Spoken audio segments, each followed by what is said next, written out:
લાંબા વિરામ બાદ મેઘરાજાએ એન્ટ્રી મારી છે। વહેલી સવારથી જ સતત વરસાદ થવાના કારણે શહેરના અનેક વિસ્તારોમાં પાણી ભરાયા। રસ્તાઓ પર જળમગ્ન થતા શહેરીજનો મુશ્કેલીમાં મુકાયા છે।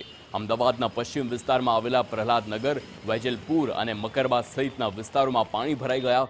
શહેરના પૂર્વ વિસ્તારમાં આવેલા મણિનગર, ચામુંડા બ્રિજ અને બહેરામપુરા વિસ્તારમાં પાણી ભરાતા વાહન ચાલકોને હેરાનગતિ ભોગવવાનો વારો આવ્યો છે। શહેરના અનેક વિસ્તારોમાં વરસાદી પાણીના તરત જ નિકાલની વ્યવસ્થા ન હોવાના કારણે લોકોને હાલાકી ભોગવવાનો વારો આવ્યો છે।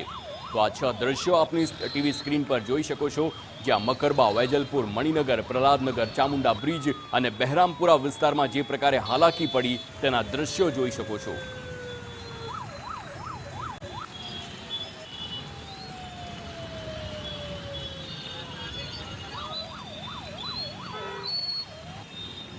તો અમદાવાદ શહેરમાં વહેલી સવારથી જ વરસાદ વરસ્યો અને શહેરના અનેક વિસ્તારમાં પાણી ભરાઈ ગયા। મકરબા પોલીસ હેડક્વાર્ટર પાસેનો રસ્તો જળમગ્ન થઈ ગયો।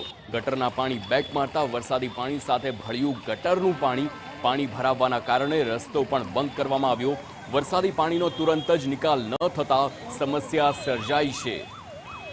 તો આ 6 દ્રશ્યો આપ જોઈ શકો છો, જ્યાં અમદાવાદમાં વહેલી સવારથી જે પ્રમાણે વરસાદ વરસ્યો અને વર્ષો જૂની સમસ્યા પાછી આવી।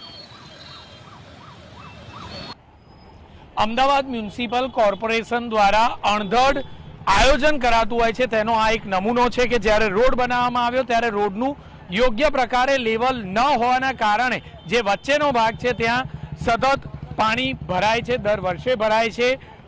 એક તરફનો રસ્તો જ બંધ કરવાની ફરજ પડી રહી છે, તે પ્રકારના દ્રશ્યો છે।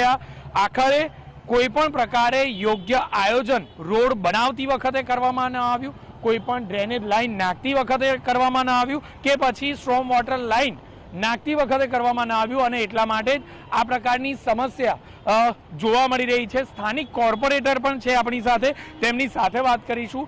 આખરે કયા પ્રકારનું આ આયોજન આપની દ્રષ્ટિએ? અમદાવાદ મ્યુનિસિપલ કોર્પોરેશન દ્વારા પ્રી મોન્સૂન અંતર્ગત ઘણા બધા આયોજન કરવામાં આવે છે। અત્યારે આપણે જે જગ્યાએ છે એ સરખેજ વોર્ડની અંદર આવેલો વેજલપુરથી મકરબાનો વિસ્તાર છે। આપણે મુખ્ય વાત કરું તો આના ઉપર એક 2200ની લાઇન જઈ રહી છે। 2200ની જે લાઇન છે એનું હેડિંગ એ ઓવરફ્લો થઈ રહ્યું છે અને એ ઓવરફ્લો થઈને આ પટ્ટો ઉભરાઈ રહ્યો છે। આની બાજુમાં જ એક વેજલપુરનું પમ્પિંગ સ્ટેશન આવે છે, પણ એ પમ્પિંગ સ્ટેશનમાં પણ હેડ ખૂબ ઊંચું હોવાથી આ સરફેસનું વોટર એ લઈ નથી રહ્યું, એટલે દર વખતે અહીંયા પાણી ભરાય છે।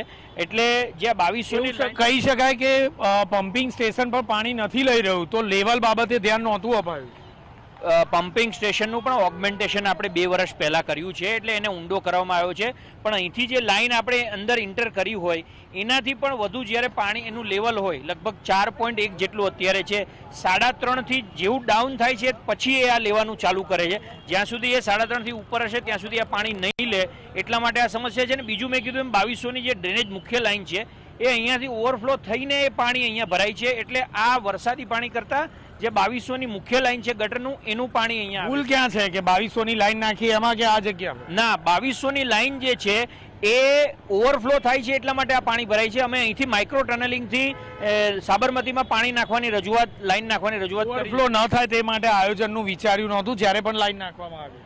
આ તો બહુ જૂની લાઇન છે, ઔડાની લાઇન છે, પણ ઘણી બધી જગ્યાએ તૂટી ગઈ છે। અહીંથી સીધી સાબરમતીમાં TP 85માં જાય છે, પણ એ ખૂબ ખરાબ હોવાના કારણે આપણે એને એવું પણ કીધું છે કે ભાઈ તમે એનું રિહેબિલિટેશન કરો, એનું પણ ટેન્ડર આવી ગયું છે, પણ આના કાયમી ઉકેલ માટે અમે એવું કીધું છે કે ભાઈ અહીંથી માઇક્રો ટનલિંગ કરીને સાબરમતી નદીમાં પાણી લઈ જવામાં આવે તો જ આ સમસ્યાનો ઉકેલ આવશે। ટૂંકમાં કહીએ તો દર વર્ષે એક જ વિસ્તારમાં એક જ જગ્યા પર પાણી ભરાતા હોય, પરંતુ તેમ છતાં અમદાવાદ મ્યુનિસિપલ કોર્પોરેશનના અધિકારીઓ અને સત્તાધીશો કંઈ પણ યોગ્ય કાર્યવાહી કરી ન શકે તો આખરે તેમની નિષ્ફળતા છે તે બાબત સ્પષ્ટ છે।